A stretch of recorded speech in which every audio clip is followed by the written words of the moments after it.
안녕하십니까, 노병철입니다. 텅텅 빈 천국. 하하, 참 제목부터 뭔가 심상찮지 않습니까?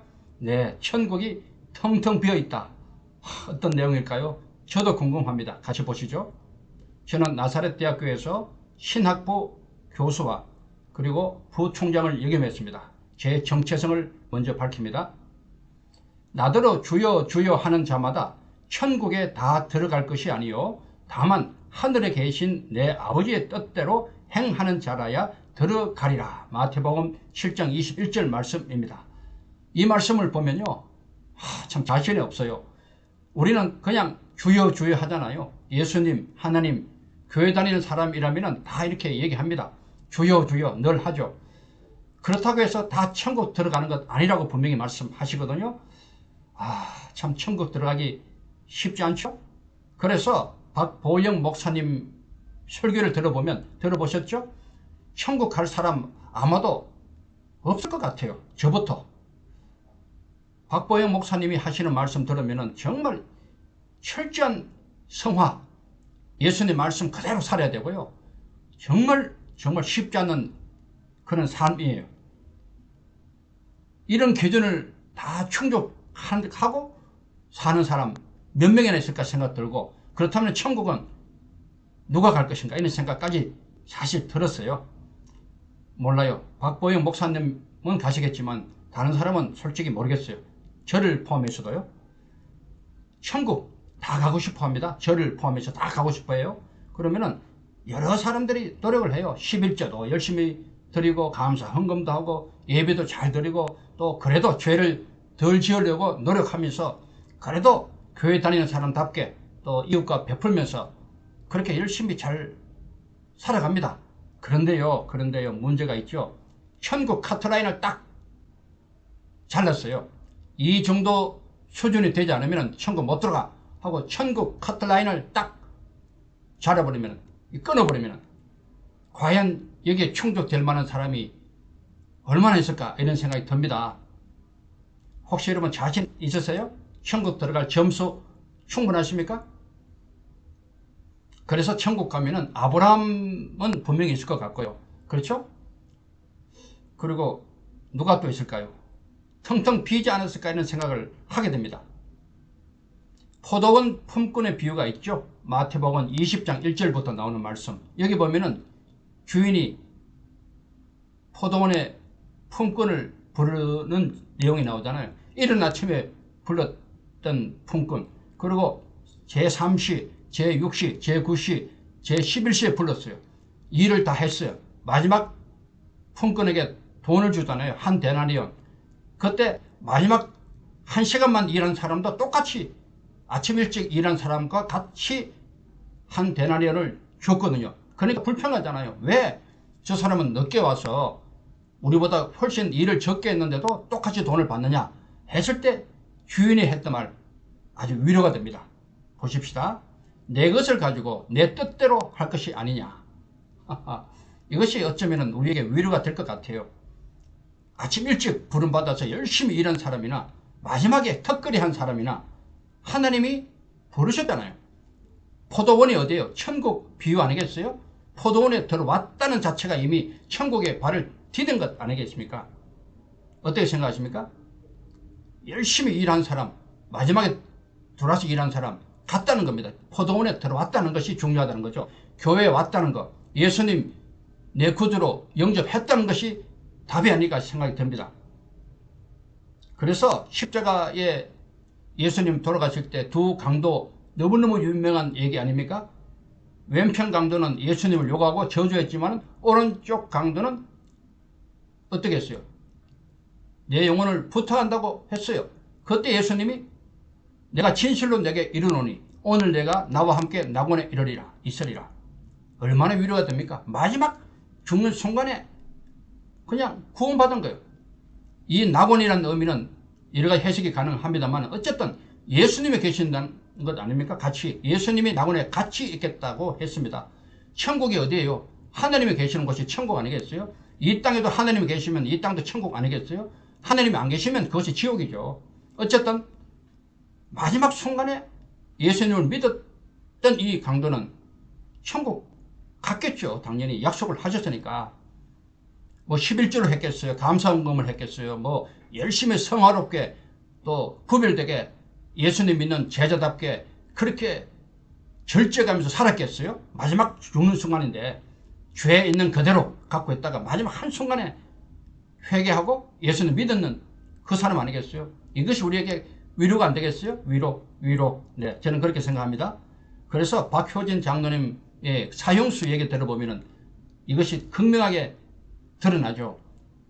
그 끔찍한 사형수도 마지막에 예수님을 믿고 목에 줄이 매달릴 때 그렇게 밝게 웃으면서 찬송하면서 죽잖아요.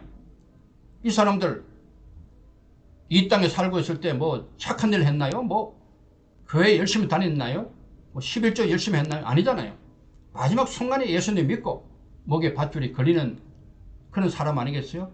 저는 이 사람들도 우편의 강도처럼 천국에 가 있으리라고 저는 생각을 합니다. 이것이 하나의 위로가 안 되겠어요? 그래서 제가 이런 말씀 드리고 싶은 거예요. 하나님이 우리를 너무너무 사랑하시기 때문에 우리가 그냥 죽는 것을 못 보시고 그냥 또 하나님 모습으로 오시면은 사람들이 감당을 못하니까 예수님의 모습으로 오시잖아요. 하나님이 그분이 우리를 위해서 자 예수님의 몸으로 오신 거예요. 인간의 몸으로. 그리고 십자가에서 우리를 대신해서 돌아가신 거예요. 엄청난 일입니다. 이것은. 여기 인간의 무슨 공로, 노력, 뭐 인간의 열심 아무 소용없는 거예요. 하나님이 사실은 십자가에 돌아가신 거예요. 우리 때문에, 나 때문에. 그래서 딱 한 가지 말씀하셨어요. 나를 믿으면은 구원받는다. 끝입니다. 뭐 열심히 뭐 성화하고 거룩하게 살고 물론 그것은 중요하겠죠. 그러나 천국 구원과는 어떻게 보면 관계없다고 보는 거예요. 왜? 이것이 너무 크기 때문에. 인간의 노력, 인간이 의롭게 행동하는 것, 그것도 물론 필요할 수 있지만 그것이 구원과 천국의 조건은 아니라는 그런 얘기 아니겠어요? 유일한 길입니다. 예수께서 이르시되 내가 곧 길이요 진리요 생명이니 나로 말미암지 않고는 아버지께로 올 자가 없느니라. 분명히 말씀하셨어요. 수많은 길이 있잖아요. 종교들 다 나름대로 뭐 길이 있다고 그래요. 다 같지 않느냐? 마지막에 결국은 같지 않느냐? 아니에요. 마지막에 다 다릅니다. 비슷하게 보일 뿐이죠. 유일한 길 하나밖에 없어요. 예수님을 믿는 것. 이것밖에 천국 가는 길이 분명히 없습니다. 불교 해탈해야지 뭐 육도 윤회하는 것이 끊어지고 다시는 인간 세상 안 들어오고 육도 해탈 있잖아요. 부처의 경지로 들어가는 거. 우리 인간이 아무리 노력해도요. 카트라인을 못 넘습니다. 인간이기 때문에 아무리 수행하고 뭐 별짓거리 다 해도요. 인간은 인간이에요. 아무리 깨달아봤자 그게 그겁니다. 인간이 깨달아서 가는 천국 아닙니다. 분명히. 또 죽은 자를 위한 기도하잖아. 연옥이 있다 그래가지고 천주교에서 그렇게 많이 하죠. 죽었어요. 착한 사람이. 또 아기가 죽었어요. 이 땅에 있는 사람이 기도 열심히 하면 그 사람을 위해서 연옥에서 천국 간다. 이것도 말도 안 되는 얘기죠. 예수님이 우리를 위해 돌아가신 하나님이 돌아가신 그 엄청난 일을 생각해 보셔야 돼요. 사람이 노력해서 기도 열심히 한다 해서 그 연옥에서 천국 가고 사람이 노력해서 그렇잖아요. 사람이 노력해서 말도 안 되는 거예요. 사람의 노력해서는 절대로 천국 문제 해결이 안 됩니다. 또 천주교에서는 선행, 믿음과 선행을 또 얘기하잖아요. 얼마나 착해야지 또 천국 갈 수 있어요? 그것도 한계가 있어요. 얼마나 착해야 돼요? 기준이 얼마나 돼요? 누가 제시할 수 있어요? 막연하잖아요. 여기서 답은 하나입니다. 딴 거 다 필요 없어요. 그냥 예수님을 믿으면은 구주로 영접하면은 천국 가는 것 유일한 길 하나밖에 없는 거예요. 그것이 믿음이 많고 적고의 문제가 아니에요. 내가 지금 열심히 성화하고 안 하고의 문제도 아닙니다. 결론적으로 가장 중요한 것은 예수님을 믿느냐 안 믿느냐 이것입니다. 바로 포도원에 들어가느냐 들어가지 못하느냐 이 차이거든요. 율법 우리의 죄를 그냥 밝히는 것밖에 없어요. 율법. 또 우리가 아무리 열심히 교회생활 잘해도요 한계가 있어요. 아무리 열심히 신앙생활 해도요 인간은 역시 죄덩어리입니다. 매일 하루에도 수십 가지 죄를 범하잖아요. 눈으로 마음으로 얼마나 죄가 많이 범해집니까? 여러분 인정하시잖아요. 그럼 죽을 때까지 우리는 내 마음에 평안함이 없는 거예요. 내가 천국 갈 수 있다는 어떤 확신이 없는 거예요. 왜? 마지막까지 우리는 부족하니까요. 마지막까지 우리는 죄를 짓잖아요. 그러면 누가 천국 가겠어요? 아무도 못 가죠. 천국 텅텅 비죠. 그렇잖아요. 분명히 말씀하셨어요. 주 예수를 믿어라. 그리하면 너와 내 집이 구원을 받으리라. 믿으면 됩니다. 성화 어렵게 사는 것은 그 다음 문제입니다. 그래서 우리는 날마다 회개하는 거예요. 교회 간다고 해도 죄를 짓잖아요. 그럼 어떻게 해요? 회개하는 거예요. 예수님 잘못했습니다. 하나님 용서해 주세요. 매일매일 회개하면 되는 거예요. 죽는 순간까지도 회개하는 거예요. 그러면 깨끗하게 죄가 또 씻어지잖아요. 이것은 기독교이기 때문에 마땅히 하는 것이거든요. 회개는 당연히 하는 거예요. 저는 이렇게 믿습니다. 마지막 죽는 순간에 비록 부족하고 그때까지도 죄가 있잖아요. 죽는 순간까지도 죄가 있잖아요. 인간이기 때문에. 머릿속에 죄가 있고 마음속에 죄가 있고 육신에 죄가 있잖아요. 어떻게 해요? 마지막 순간까지 회개하고 주님 바라보고 그러면은요. 한순간에 죽는 그 순간에 바로 하나님이 우리를 가장 완전한 모습으로 변화시켜 주실 거라 저는 믿습니다. 여러분 어떻게 생각하세요? 마지막 죽는 그 순간에 숨이 넘어가는 그 순간에 천사를 보내시고 또 아주 깨끗한 영으로 한순간에 변화시켜 주실 거라는 믿음이 있어요. 천국 그래서 여러분 갈 수 있습니다. 우리가 뭐 능력이 있어서 우리가 깨끗해서 죄가 없어서 뭐 의롭게 생활 못해서 그래서 못 간다.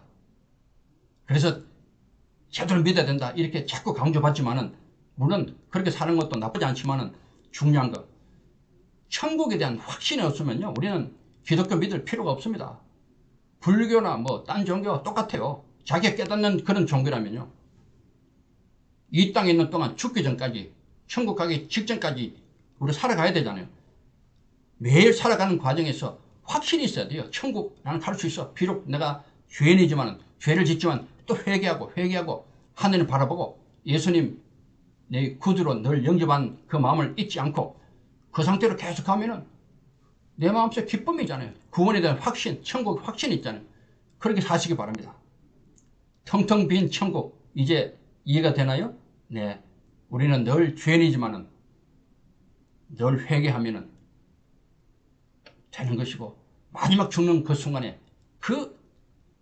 순간에 하나님 우리를 순간적으로 영원하게 해주실 것이라 믿습니다. 천국 소망 끝까지 매일매일 가지시고 기쁨으로 살아가시기 바랍니다. 감사합니다.